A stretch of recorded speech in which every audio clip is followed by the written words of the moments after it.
In this video, I will show you how to calculate the correction for latitude and correction for departure. So let's start with the correction for departure.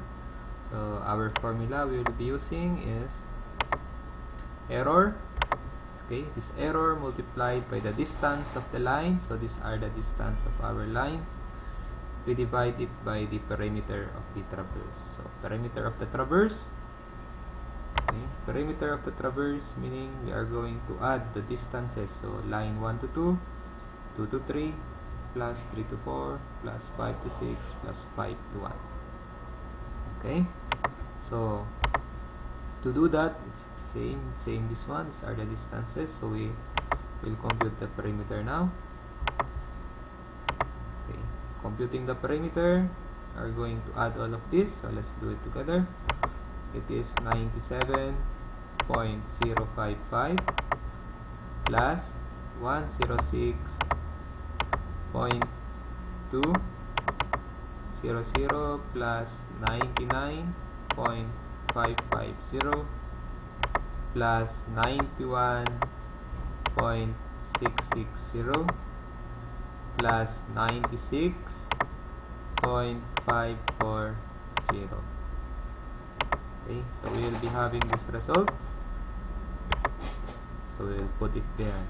Now we are ready to compute the correction for latitude. So correction for latitude for the first line 1 to 2, it would be error. So in here, if the error here is negative, okay, our correction would be all positive. Okay, if it is positive, if our error is positive, then the correction we will have will be all negative. So since this one is negative, we will be having a positive correction for all lines. Okay, so let's do it. So I will neglect now, when I put now the error here, I will neglect the negative sign.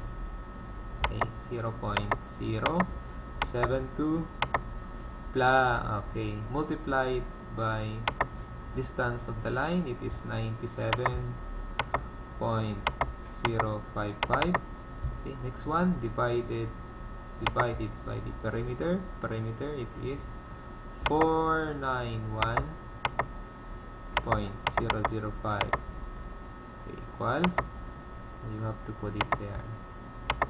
Okay, so take note, it is positive, so we will all make it positive. So we will consider 3 decimal places. So next one, so it is for line 2 to 3. So error is the same error, 0.072 multiplied by the distance of the line. This time it is 106.2.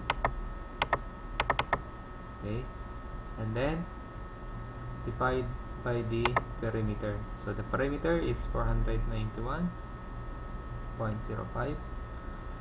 So we will divide it by 491.005. Okay, it's answer. So we are going to write it there.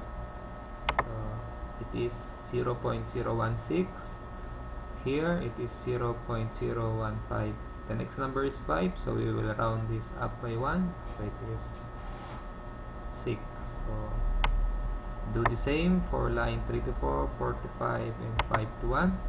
Your result would be this one. Okay, so if we are going to take the sum, okay, if we are going to take the sum, it would be equal to 0.072. It is equal to the error, but it is opposite in sign. So how did I get this? 0.072. Okay, so I will first write 0.014 plus 0. So the next one, 0.016 plus 0.015 plus 0.013 plus 0.014. Okay, it will give us positive 0.72. So they are equal. For the correction for departure, okay, we will be following this formula. So it would be the error here. It is not the error, not this one, but the error in departure. Okay, so error in departure for the first one, we have error is 0.055. So take note, it is negative here. We will make all the corrections positive. So 0.055 multiplied by the distance of the line. So distance of the line is the same as this, 97.055 divided by the perimeter. Perimeter same for 191.005 equals. So we are going to place it there. Okay, so we round up by 1. That's why it's 0.011. The next one, we will follow the same formula. It is the error. Okay, our error 0.055 multiplied by the distance of the line, 106.200, divided by the perimeter, it is 491.005. Okay, will give us this answer. So we round up again by 1, and then try now to do 3 to 4, 4 to 5, and 5 to 1. Using the same formula, you will come up with these results.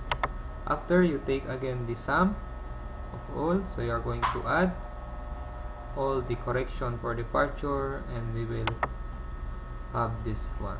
So let's check if we will get the same.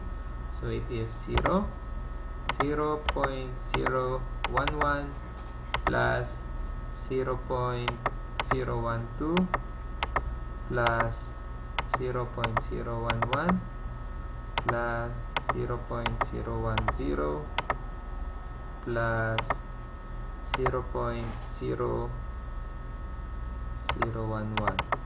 Okay, will give us 0.055.